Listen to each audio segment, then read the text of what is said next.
guys, so it's been many months since I initially took a look at this M2C rear motor mount, and I'm actually finally putting it in.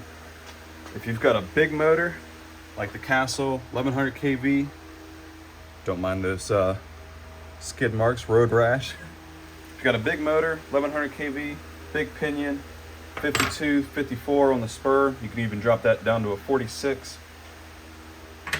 M2C motor mount and ESC mount, you can get yourself one of these, the M2C rear motor plate, because although this motor mount is very strong, especially when you know, this is all one system here, you hold the weight of the motor with the chassis and the top bracing there.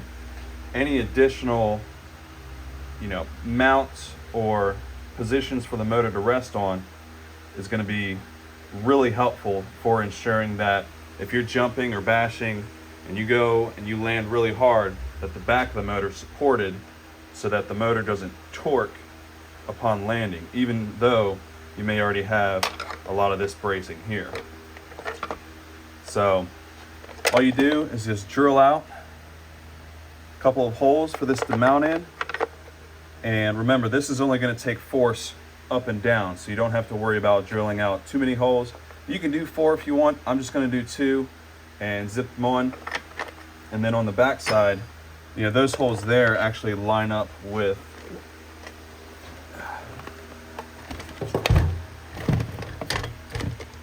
this portion here, this hole here, and this hole here.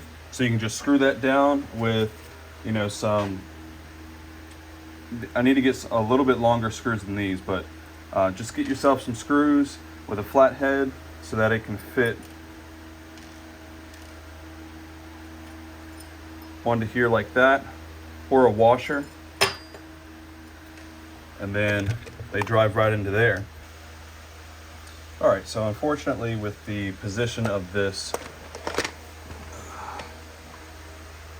where the metal is, I'm not able to, there we go.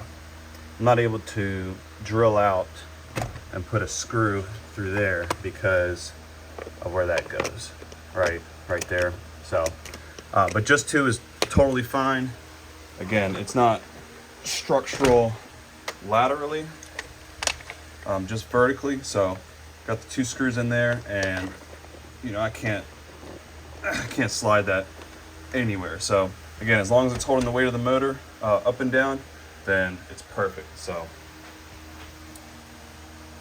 and what's nice is if you need to adjust this part up and down, you can loosen the 2 screws back here and then slide that up and down to match the height needed for the motor, and of course the mesh.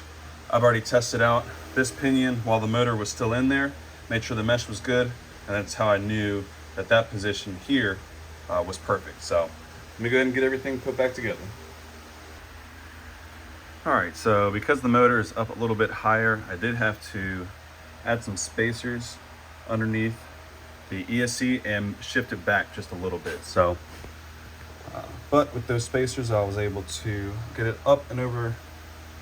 There's this little section here where the mount curves inwards, so that's sitting on top of that, and I could still reach all of the screw holes and get this zipped down. So, as you can see there, the sensor wire is plugged in and everything is routed like it should be. So I'm gonna go ahead and put that in, but you can see right down there where that piece is supporting the motor now. So really cool, really cool.